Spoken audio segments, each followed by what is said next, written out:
Assalomu alaykum do'stlar, sizlar bilan yana Sherlegal navbatdagi darsimizga xush kelibsiz. Demak do'stlar, bugungi darsimizning mavzusi bu juda ham qiziq mavzu. Onlayn hukumat deb nomlanadi. Demak, onlayn davlat desak ham bo'ladi. Demak, bugun biz sizlar bilan o'sha davlat xizmatlaridan qanaqa qilib onlayn foydalanishni eng haligi bir dolzarb yo'llarining, oson yo'llarini tushuntiramiz va qanaqangi O'zbekistonda davlat tomonidan yaratilgan bir hukumat portallari borligi haqida so'zlab beramiz. Demak do'stlar, boshladik. Birinchisi o'sha hammaga juda ham bir izvestniy, mashhur bo'lgan va so'nggi bir 6-7 yildan beri juda ham bir aktiv tarzda foydalanib kelib turgan portallardan biri va eng asosiysi bu o'sha yagona interaktiv davlat xizmatlari portali, YAIDHP deb qo'yishadi. Demak, oddiy aytganda my.gov.uz.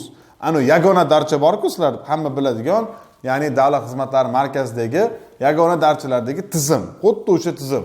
Siz tushunishingiz uchun tushuntirib beraman. Demak, yagona darchaga ham borib turib, iltimos, firma ochib bering, mana bunaqa narsa qilib bering deb nomerok olib turib murojaat qilasiz ana akoshkalarga. Ular ham ostlardan olib turib o'sha nomerokni boshqani xizmatni ko'rsatish uchun ular ham aynan mana shu portalga kirib xizmatni ko'rsatadi. Onlayn xizmatni ko'rsatadi. Siz o'sha xizmatlarni uyda turib ham bemalol o'zingiz xohlab butun dunyoda turib, farqi yo'q. Internet bo'lsa bo'ldi. Demak, o'sha xizmatlardan foydalanishingiz mumkin. MyGov portali O'zbekistondagi eng ommabop va foydali resurslardan biri bo'lib, demak, O'zbekistondagi raqamli texnologiyalar vazirligi tomonidan ishlab chiqilgan bo'lib va demak, so'nggi statistika ma'lumotlariga ko'ra, mazkur platformadan 8 milliondan ortiq foydalanuvchilar faol foydalanib kelishar ekan. Va O'zbekistonda aholisi 40 millionga yaqin bo'lsa, demak, o'sha 8 millionga yaqin inson o'sha mana shu nimadan foydalanib kelar ekan. Demak, davom etamiz. Hozirgi vaqtda MyGov portalidagi foydalanuvchilar uchun quyidagi sohalar bo'yicha 500 dan ortiq o'sha davlat xizmatlari mavjud. Bu ketdi mana. Men sizlarga kategoriyalarda aytib beraman. Fuqarolik masalalari, ya'ni elchixonaga qabulga yozilish, O'zbekiston fuqaroligidan chiqish, xorijga chiqishda cheklov tekshirish va hokazo.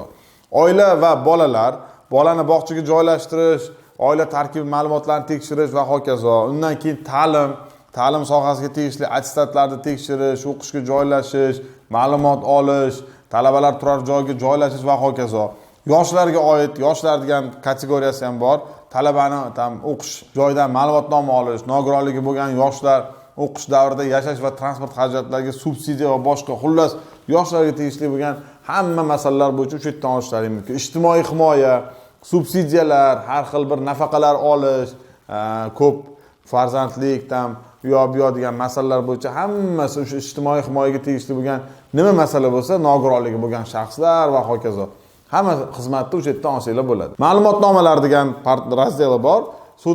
Sudlanmaganlik, psixdispanser, nevrodispanser, shunga ana spravka deydi-yu. O'sha любой spravkani o'sha yerdan kirib turib, MyGovga kirib turib, ma'lumotlar degan joydan bemalol olib olishlari mumkin. Adliya degan razdeli bor, kategoriyasi. Erta nikohni qayd etish bor. Demak, ixtironi ro'yxatdan o'tkazish bor, mulk huquqini, intellektual, demak, notarius qabuliga yozilish va hokazo. O'sha adliya organlari bilan, adliya faoliyati bilan bog'liq bo'lgan barcha masalalarni ham o'sha yerdan olishlari mumkin. Madaniyat, turizm, sport, ya'ni sport imtiyozlari haqida ma'lumot, murabbiylar, yo'riqchi, uslubchi va sport hakamlarini, malikalarini tekshirish mumkin va hokazo. Uy-joy, kommunal xizmat degan razdeli bor. Erta sovuq suv, issiq suv, o'sha umumiy kommunal xizmatlarga gaz, pas, hisoblagichlar, sho'tchik, hamma narsani o'sha yerdan zakaz qilib, o'sha yerdan xizmatdan foydalanishingiz mumkin. Ko'chmas mulk degan razdeli bor. Bino inshootlarni ijara shartnomasi ro'yxatdan o'tkazish, demak, kadastr obyektiga taqiq solinganmi, yo'qmi, u yoki bu joy qizil liniyaga tushganmi, yo'qmi, snosga tushganmi, yo'qmi, hammasini mana o'sha yerdan tekshirsanglar bo'ladi. Transport degan razdeli bor. Uni demak, o'sha avtotransport vositasiga ishonchnoma yaratish, strafovkasini amalga oshirish, ya'ni sug'urtalash, tonirovkani qilish yoki даже hatto o'z avtomotorsda sotib olinib turgan mashinani navbatini ham tekshirishga o'xshagan hamma narsa, haydovchilik guvohnomasini almashtirish bilan bog'liq bo'lgan barcha transportga oid bo'lgan masalalarni o'sha yerdan topishlari mumkin.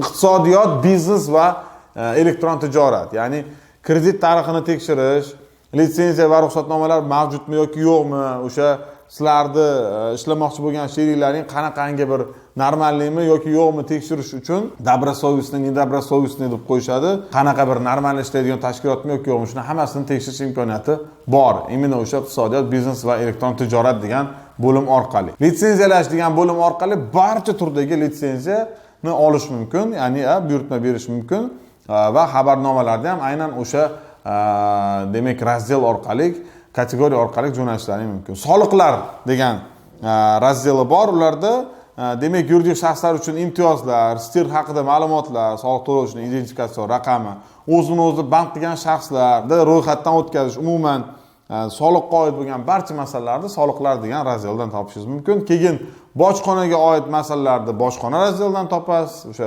tovarlarning elektron deklaratsiyasi, bojxona omborlari reyestri, bojxona to'lovlari, solishtiruvlar va hokazo dalolatnomalar hamma bojxonaga oid masalalarni bojxona razdelidan topasiz. Axborot va aloqa, даже email bo'yicha mobil qurilmani ro'yxatdan o'tkazish, demak mobil operatorlar va tarmoqlarga ulanish va boshqalar. Ekologiya va geologiya, yovvoyi hayvonlarni tutish uchun ruxsatnoma, demak daraxtlarni kesmaslik, boshqa mana shu yovvoyi o'simliklar olib kirish, yovvoyi hayvonlar olib kirish, olib chiqish, shunga o'xshagan barcha masalalar ekologiya va geologiya bilan, ya'ni misol daraxt kesish uchun ham ruxsatnomalar olish o'rnatilgan tartibda hammasi aynan mana shu razdel orqali amalga oshiriladi. Demak, keyingisi bu sog'liqni saqlash.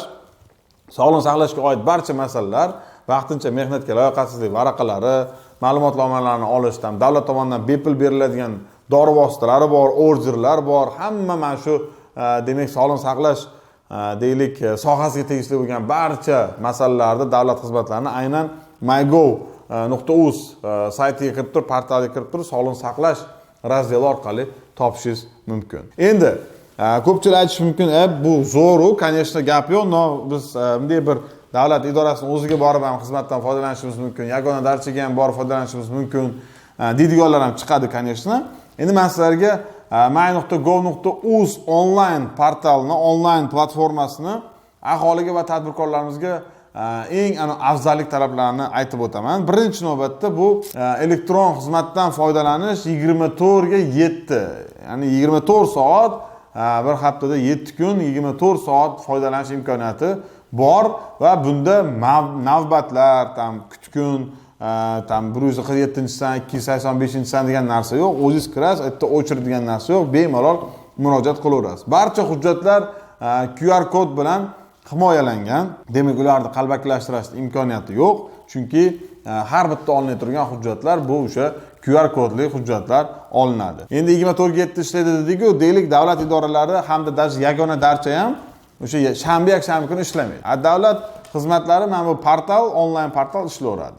Onlayn portaldan siz dunyoni любой chekkasida turib, men o'tgan safar mashinani tonirovkasi tugagan ekan, safarda edim, qayerdadir esimda yo'q, Misrdami, qayerdadir safarda edim. O'sha yerdan turib tonirovkani prям onlayn shunda продлевать qilib qo'ydim, muddatini, ya'ni uzaytirib qo'ydim. Demak, butun dunyodan turib ham foydalansangiz bo'ladi. Xizmat to'lovlari uchun demak 10% chegirmaga ega bo'lishingiz mumkin agar siz aynan mana shu onlayn kirib, onlayn o'zingiz ishlatsangiz. Agar yagona darchaga borib turib to'layman desangiz yoki davlat xizmatini o'ziga, davlat idoralarining o'ziga borib turib davlat boji yoki boshqa narsani to'layman desangiz, xizmatlarni to'layman desangiz, u yerda bitta narx beradi. Deylik, o'sha my.gov.uz portali orqali, onlayn portali orqali agar o'zingiz bevosita amalga oshirmasangiz, unda sizga 10% chegirma beriladi o'sha xizmat to'lovlari uchun. Ariza holatini har qanday vaqtda kuzatish imkoniyati bor. Demak, siz arizani topshirib qo'yganingizdan keyin kutib o'tirmasdan qarab turasiz statusini. Qani ariza qayerda hozir?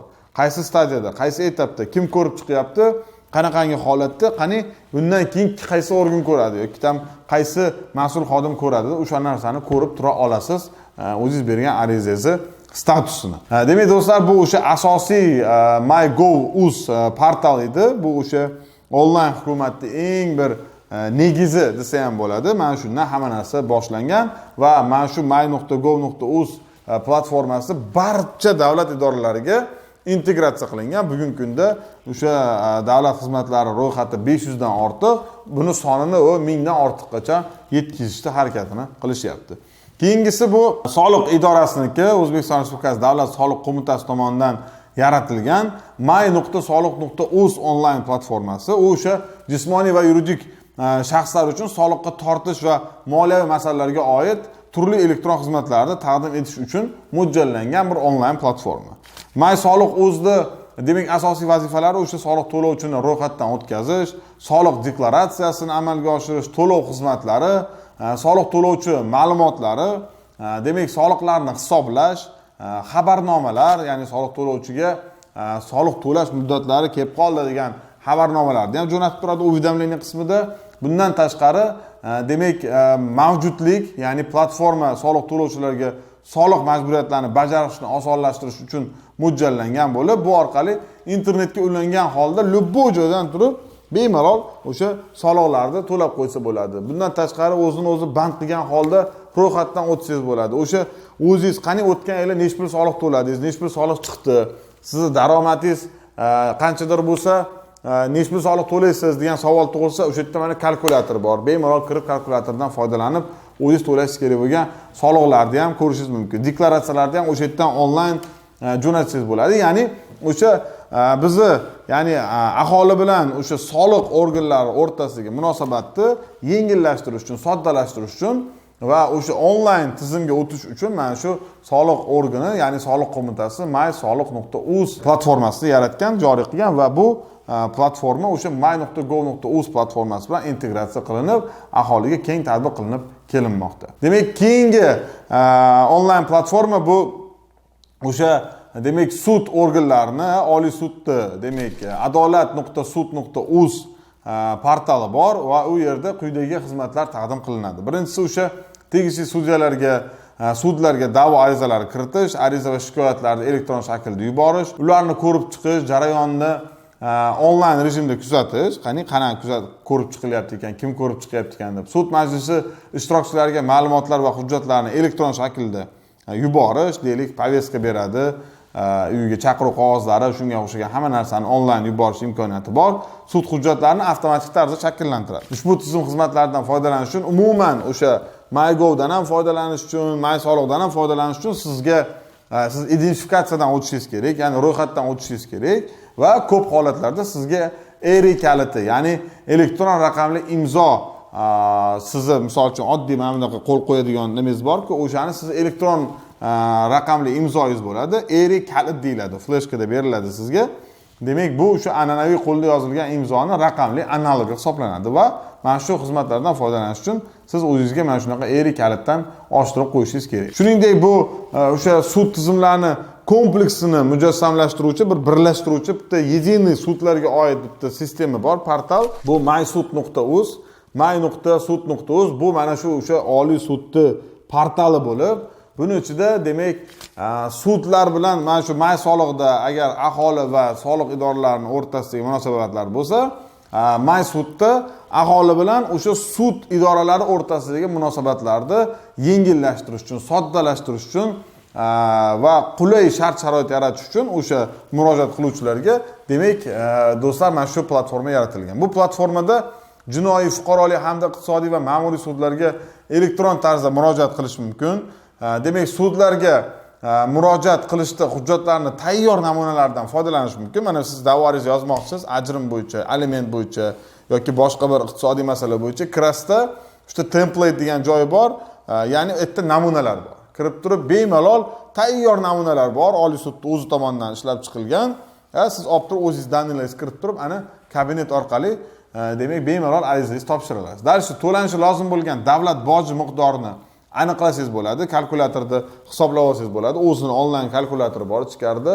Sudlar bo'yicha barcha yakuniy sud qarorlari to'liq yoki mavhumlashtirilgan matnda olsangiz bo'ladi. O'sha yerda Public Sud.uz degan razdeli bor.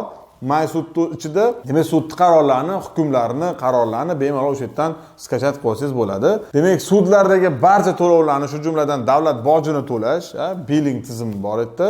Shu kirib turib, o'sha yerda o'zdanla davlat bojlarini to'lab olsangiz bo'ladi. Ishlar sud majlisida demak ko'rib chiqishga tayinlangan sanasi, vaqti, qaysi sudya tomonidan qachon, qaysi sud zalida ko'rib chiqiladi degan ma'lumotni o'sha yerda jadval sud.uz degan razdeli bor, o'sha yerdan topsangiz bo'ladi. Oliy sud rahbariyatining qabuliga yozilsangiz bo'ladi elektron ro'yxatdan o'tib.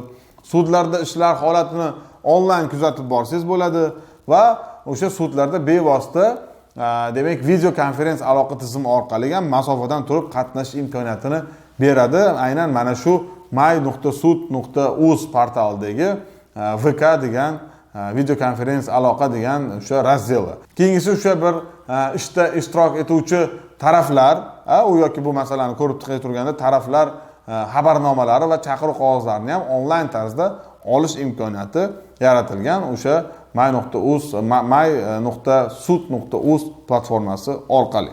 Bu mana o'sha sud organlari va aholi o'rtasidagi munosabatlarni yengillashtirishga va onlayn tizimga o'tkazishga qaratilgan yangi bir portal yaratilgan va juda ham faol foydalanib kelinmoqda. Keyingisi bir zo'r portal yaratildi. Bu yangi portal, bu newxalqnazorati.uz. Poytaxt aholisi, Toshkent shahar xizmatlari xodimlari o'rtasida samarali hamkorlik qilish uchun interaktiv servis. Bu xalq nazorati bugungi kunda o'sha Toshkent shahar va bir nechta viloyatlar ulangan butun respublikani qamrab olish maqsadini ham qo'yishgan. Bu demak o'sha xalq nazorati servisi har kuni fuqarolarning murojaatlarini qabul qiladi. Masalan, nosoz lift, yo'ldagi chuqurliklar, svetofor ishlamasligi, baho kazo, shunga o'xshagan oddiy gammalar qayerga murojaat qilsak bo'ladi degan ko'pchilik savoli bor. Mana o'sha xalq nazorati degan portalga kiriladi-da, o'sha foto, videolar tashlanadi, o'sha yerga murojaat qilinadi va o'sha har bir mas'ul bo'lgan idora o'sha xalq nazoratidagi portaldan kelib tushgan murojaatni ko'rib chiqishga majbur hisoblanadi. Demak, xalq nazorati platformasi orqali 5 toifadagi muammolardan biri haqida ma'lumot berish mumkin va ma'lum qilish mumkin. Birinchisi o'sha mening uyim, ya'ni xonadonda elektr hisoblagich, suv bosimi, harorati, liftlarda ishlamasligi, shunga o'xshagan bir boshqa masalalar. Yer to'lanib suv bosib ketdi, podvalga suv toshdi, nima qilaylik, kimga jekni chaqir, degan baqir-chaqir shart emas. O'sha kirib turib xalq nazoratiga murojaat qilinadi va o'sha xalq nazoratidagi mas'ul xodimlar обязательно majbur kelib bu narsani ko'rib ketishga. Keyingisi o'sha savdo va oziq-ovqat masalalari, sanitariya talablari buzilishi, просроченный, ya'ni muddati o'tgan tovarlarning sotilishi, tovush va yorug'lik shovqinlari, shunga o'xshagan masalalarni bemalol o'sha portal orqali jo'natsanglar bo'ladi. Keyingisi jamoat transport, bu o'sha oraliq bekatlarda uzoq vaqt davomida turish, jadval yo'nalish chizmasiga rioya qilmasdan yurishi, o'sha avtobus yoki boshqa o'sha jamoat transport haydovchilari deylik sigaret cheksa, o'zini noto'g'ri tutsa, o'sha yerdagi tozalikka rioya qilinmay turgan bo'lsa, ya'ni jamoat transporti bilan bog'liq metrodagi kir bo'lsa, nimadir bo'lsa, nosozliklar, jamoat transporti bilan bog'liq bo'lgan barcha masalalarda ham mana shu jamoat transporti degan razdelga kirib bemalol murojaat qilsanglar bo'ladi. Keyingisi o'sha mening yo'lim degan, bu o'sha trotuar qoplamasi buzilganligi, yo'ldagi bir yamalar, o'nqir-cho'nqir yo'llar, yo'l qismida suv bosib ketishi, nosoz svetofor, o'chib ketgan yo'l chiziqlari, даже, misol uchun zebralar o'chib ketgan bo'lsa, peshxodlar o'tadigan yo'lovchi o'chib ketgan bo'lsa, yo'l belgilari bilan bog'liq muammolar, znaklar noto'g'ri turibdi va hokazo, shunga o'xshagan barcha masalalarda ham demak mening yo'lim degan razdel orqali jo'natsangiz bo'ladi va oxirgisi o'sha jamoat joyi degan razdel, demak xalq nazorati portalidagi ko'chadagi kanalizatsiya bilan bog'liq muammolar, shikastlangan quvurlar, ta'mirdan keyin tiklanmagan asfalt, ochiq yoki cho'kib ketgan luki yo'g'u, misol uchun ko'p narsalarda, mana shu ko'p kolodislarda, mana shu masalalar, qonunga xilof ravishda chiqindi tashlash, daraxtlar kesish, betonlangan daraxtlarni ham ko'rishimiz mumkin. Mana shunaqangi holatlarning hammasini demak jamoat joyi razdeli orqali xalq nazorati portali orqali jo'natib qo'yilsa, demak u o'sha davlat tomonidan nazoratga olinadi. Do'stlar, yana bir razdel, bu o'sha yangi joriy etilgan razdellardan biri, bu qulay muhit. Yo'laklarda pandus yo'qligi, u yoki bu joyga kirishda bekat to'g'risidagi ma'lumotlar monitorda ko'rsatilmaganligi va boshqa shunga o'xshagan qulay muhit uchun yaratilmagan sharoitlar yaratilmagan bo'lsa, kirib turib bemalol murojaat qilishingiz mumkin va albatta o'sha mas'ul mutasaddi organlar bu narsani ko'rib chiqishga majbur va qisqa muddat ichida bartaraf etishni harakatini qilishadi. Demak, bu o'sha xalq nazorati new.xalqnazorati.uz degan portalda bu bevosita har kunlik yashab turgan aholi bilan o'sha hukumat o'rtasidagi muloqot, ya'ni to'g'ridan to'g'ri oddiy kichkina bo'lsa ham oddiy bo'lgan kamchilik muammolarni to'g'ridan to'g'ri yetkazish imkoniyatini beradigan portal. Keyingi portal bu O'zbekiston Respublikasi Bosh prokuraturasi huzuridagi Majburiy ijro byurosi tomonidan taqdim etilgan onlayn platforma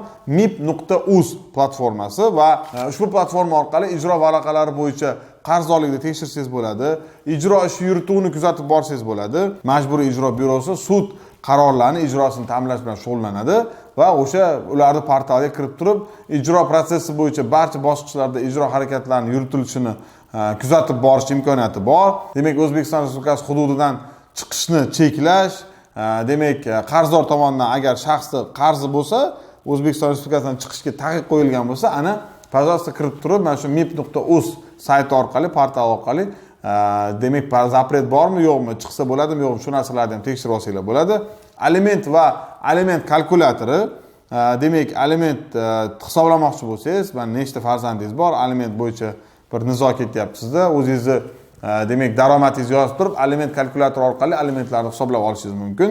Insofsiz yoki to'lovga qobiliyatsiz bo'lgan shaxslar ro'yxatini ham o'sha yerdan topishingiz mumkin. U moliyaviy majburiyatni o'z vaqtida bajarmagan jismoniy shaxslar ham bo'lishi mumkin, yuridik shaxslar ham, ya'ni u yoki bu firmalar ham bo'lishi mumkin. O'sha yerdan kirib topib, agar o'sha ro'yxatga tushib qolgan firma bo'lsa, demak, u firma bilan ishlash kerak emas degan fikrga ega bo'lishingiz mumkin. Mana bu o'sha, demak, bevosita Majburiy ijro byurosi tomonidan joriy qilingan va foydalanuvchilar tomonidan aktiv tarzda foydalanib kelinayotgan onlayn platforma. Keyingi platforma bu regulation.gov.uz. Bu mazkur portal idoralar, vazirliklar va boshqa davlat organlari tomonidan normativ huquqiy hujjatlar, ya'ni qonun hujjatlari, loyihalari ishlab chiqilgandan keyin mana shu regulation.gov.uz saytiga joylashtirish majburiy, ya'ni xalq muhokamasiga va любой shaxs, absolutno u chet ellik bo'ladimi, o'zbekistonlik bo'ladimi, farqi yo'q, kirib turib, demak, bevosita o'sha yerga o'z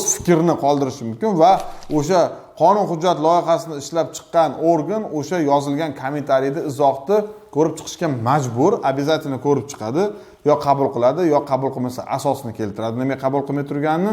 Demak, bu o'sha regulation.gov.uz sayti portali o'sha qabul qilinay turgan qonunlarda oldin davlat tomonidan joylashtirib turib, o'sha xalqning fikrini bilish uchun yaratilgan platforma. Keyingisi ko'pchilik sevadigan, ko'pchilikka bir mashhur bo'lgan bu o'sha pm.gov.uz portali O'zbekiston Respublikasi prezidentining virtual qabulxonasining havolasi bo'lib, demak, o'sha prezidentga to'g'ridan to'g'ri murojaat mana shu pm.gov.uz sayti orqali, ya'ni o'sha portal orqali amalga oshiriladi. Любой murojaatni jo'natsangiz bo'ladi. Keyingisi hozirgi kunda oxirgi bir yilda, menimcha 2 yilda juda ham bir aktual va trendda bo'lgan portal bu Open Budget portali. Ushbu axborot tizimi orqali siz davlat byudjet haqida, xarajatlar haqida, davlat xaridlari haqida, davlatning tashqi qarzi to'g'risidagi ma'lumotlarni olishingiz mumkin, ko'rishingiz mumkin va shuningdek o'sha infratuzilmani yaratish hamda yaxshilash maqsadida xiyobonlar qurish, bolalar tam maydonchasi o'ynaydigan, maktab bog'chalarni remont qilish, asfaltlarni to'g'irlash, ya'ni o'sha hududni rivojlantirish masalalari bo'yicha bevosita ovoz berishda qatnashib, o'z hissasini qo'shib turib, o'sha mahalliy byudjet tomonidan ajratiladigan byudjetni, o'sha mahalliy hokimiyat tomonidan ajratiladigan byudjetni bir qismini taqsimlashda bevosita ishtirok etishingizni yaratib beradigan portal hisoblanadi. Keyingi portal bu lex.uz. Bu o'sha O'zbekiston Respublikasi Adliya vazirligi tomonidan huzuridagi shu Adolat Milliy huquqiy axborot markazining rasmiy veb-sayti hisoblanadi. Bu lex.uz o'sha O'zbekistondagi huquq sohasidagi asosiy huquqiy axborot resursi va yagona rasmiy elektron resurs hisoblanadi va unda O'zbekiston Respublikasida qabul qilingan barcha любой qonun hujjatlari demak e'lon qilinadi. O'sha yerda e'lon qilinishi shart va bu yerda siz kirib turib istalgan qonun hujjatingizni topishingiz mumkin. Даже kalit so'zlari orqali kirib turib, deylik, tonirovka deb yozsangiz, tonirovkaga oid barcha qonun hujjatlari sizga chiqib keladi. Kirib turib Pavloniya daraxti deb yozsangiz, unga oid hujjatlari. Любой kodekslardan tortib oddiy bir Vazirlar Mahkamasi yoki tam vazirlik idoralarida qarorlargacha o'sha yerga joylashtirib qo'yilgan. Keyingi yana bitta yengillashtirilgan bir murojaat qilishga oson qilingan bir portal bu murojaat.gov.uz. Bu o'sha murojaatlarni ro'yxatdan o'tkazish, ko'rib chiqish va monitoring qilish uchun yagona onlayn platforma hisoblanadi, yaratilgan hukumat tomonidan. ushbu axborot tizimi orqali siz o'z ariza va taklif shikoyatlaringizni tegishli tashkilotlarga yuborishingiz mumkin. Misol uchun, markaziy muassasalar, prezident administratsiyasi deylik, markaziy saylov komissiyasi bo'lishi mumkin, boshqa vazirlik, idoralar, qo'mitalar, agentliklar, inspeksiyalar, mahalliy hokimliklar, jamoat birlashmalari va nodavlat notijorat tashkilotlari, davlat korxonalari, banklar, jamg'armalar, oliy ta'lim muassasalari, markazlar va boshqa korxona va tashkilotlarga kirib turib, mana shu murojaat.gov.uz portali orqali bemalol murojaat qilishingiz mumkin. Endi do'stlar, ko'pchilik aytishi mumkin, internet tushunmaydiganlar ham bor. Bu videoni biz misol uchun bu umuman kurslarni maktab yoshidan qariyalargacha bemalol ko'rib bilimlarni oshirsa bo'ladi deyapmiz. Ko'p qariyalarimiz yoki bir xilga odamlar internetni yaxshi tushunmasligi mumkin. O'shalar uchun maxsus biz mana bitta nomer raqamlarni chiqarib qo'yamiz. O'sha davlat idoralari, davlat tashkilotlarini maksimalni qo'ldan kelgancha yig'ib turib, eng o'sha kerakli bo'ladigan davlat tashkilotlari nomerlarini qo'yib qo'yamiz. Mana shu nomerlarga ham bemalol telefon qilib, u yoki bu davlat xizmatidan foydalanishingiz mumkin yoki o'z arizangiz bilan murojaat qilishingiz mumkin. Do'stlar, bu onlayn hukumat haqidagi darslik bo'ldi. Bugungi darsimiz sizlarga tushunarli bo'ldi degan umiddaman. Onlayn hukumat tizimidan foydalanish bu o'sha bizga davlat tomonidan amalga oshiriladigan barcha xizmatlarni soddalashtirilgan, yengillashtirilgan va qisqa muddatda o'z vaqtida olish imkoniyatini yaratishini tushunib yetishimiz kerak mana shu darsning yakunida. Sog' bo'linglar, salomat bo'linglar. Keyingi darslarda ko'rishguncha xayr.